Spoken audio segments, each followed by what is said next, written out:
and that's Representative Christopher Murphy, a Democrat who beat Nancy Johnson 56% to 44%.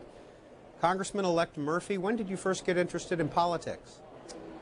You know, I was interested in politics even back in high school and college. You know, I grew up in a house in which we were really all told that you had to give back. If you grew up in a house like we did, where you had an opportunity to succeed, that you really had to do something to give back. And I realized that I probably wasn't good enough with numbers to be a philanthropist, and I was too scared of blood to be a doctor, so I decided to go into public service. And I ran for office fairly soon after college for the state legislature in Connecticut.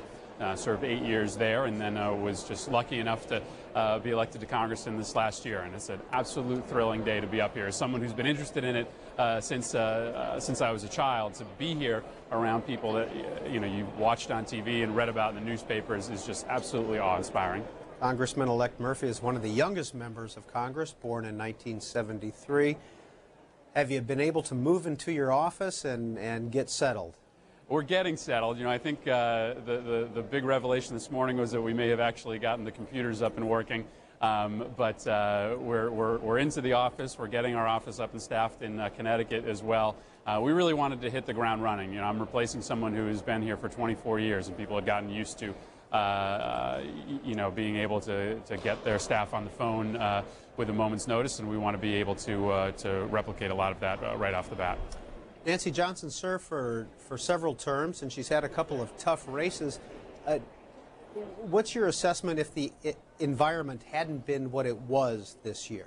Do you think you could have beat her? Well, you know, I think our race was a bit exceptional. I mean, we ended up winning by a fairly large margin, 12 or 13 points in the end, in a state, Connecticut, where there really wasn't a landslide. We had a Republican governor who won in a walkaway. We had obviously a fairly unique Senate contest that was won by the independent candidate, Joe Lieberman. So, you know, the tidal wave really didn't happen in Connecticut like it did in other states. In this race, I think Johnson, after having been here for 24 years, really become a symbol of what had gone wrong in Washington, a person that, you know, I think was fighting for a lot of important interests when she came down here, who I think became a little bit too close to the folks she saw in cocktail parties and, you know, political receptions, and had lost track a little bit of where people were back at home, particularly on the war and health care issues in which she had fallen a bit out of step. And so we really ran, you know, an old-fashioned grassroots door-to-door campaign. I went, you know, door knocking every night and every weekend to try to listen to people. And I think the referendum in our race was not necessarily a national one, probably much more a local one. Have you had a chance to talk to Nancy Johnson since the election? I spoke to her the evening of the election. We spoke very briefly, and I will say that her staff has been fantastic in making this transition work. I imagine in some circumstances it can be a bit of a nightmare to transfer over cases and projects to a new incoming member, especially when it was preceded by a fairly hotly contested campaign. But we've had a great relationship with her staff in making sure that, you know, we hit the ground running, as I said, on today, the swearing-in day. What committee are you going to be on? I sought out an appointment to and got appointment to the Government Reform Committee, which, with the rules today, will become the Government Oversight and Reform Committee. You know, I really watched Congress over the last several years abdicate its responsibility to oversee the executive branch. Now, the war is the most egregious example of that, but you also look at health care spending, our conduct of our environmental protection agencies, and Congress had really walked away from what the Founding Fathers believed it should be, which was a check on the administration. So Henry Waxman's committee is going to do some very good work, I think, in restoring that oversight power that the federal government really needs. We can't go too far. I mean, I'm not coming down here to get even. I'm coming down here to govern. But I think we can create that balance on that committee, and I'm really excited to be be part of that process. Representative-elect Murphy, I understand that you've been critical of the Medicare Part D prescription drug program. What would you do to revamp it? Well, you know, I think that probably more than anything else, probably the biggest issue in our campaign was that Medicare prescription drug benefit, because Johnson was one of the main authors. But for a lot of people, it symbolized what had gone wrong here. I mean, it was such a great objective, getting prescription drug coverage to the millions of seniors who deserve it around the country. But they did it the wrong way. They did it by asking the drug companies how they wanted the program structured. And so we have a program that is way too confusing for seniors and way too expensive for taxpayers, all to benefit the insurance and drug industry. Here's how you fix it. I think it's pretty simple. You give Medicare the power to run the program.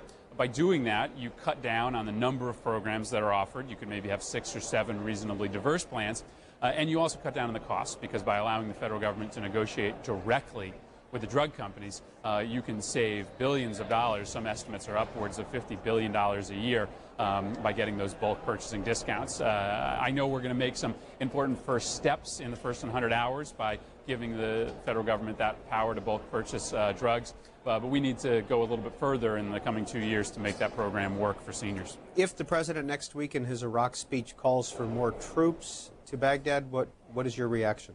Well, you know, I think he's going to be out on a limb in suggesting that. I mean, not only his military advisors, but some of the most important foreign policy experts in Washington have called escalation a potential recipe for disaster, and I am certainly with them in that opinion. I think there's going to be no easy exit out of Iraq, and part of our responsibility as the new elected officials down here is to make people understand that the mess that they've created is not going to be accompanied by any clean exit, but it's going to be made worse, I think, if we put more of our men and women in harm's way over the coming years. I'd like to see us have a conversation about drawing down troops in the short term rather than putting more troops in. Representative-elect Murphy has a law degree from the University of Connecticut. His bachelor's is from Williams College, and he is engaged to Kathy Holohan. Have we set a date? Next summer. We're sort of getting a gauge of how the legislative calendar works here, but it's going to be a pretty exciting next year for us, between getting used to Washington, D.C. and planning what's going to be a very exciting rest of the lives for the two of us. And finally, Congressman-elect, what is the most surprising thing about coming down here so far?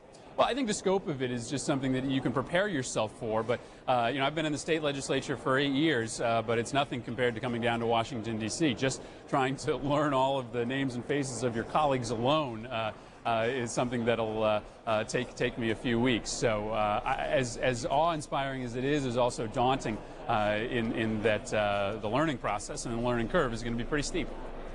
Congressman-elect Christopher Murphy, Democrat of Connecticut, thank you for being with us and allowing us to introduce you to Washington and to the nation. Thank you very much for having me.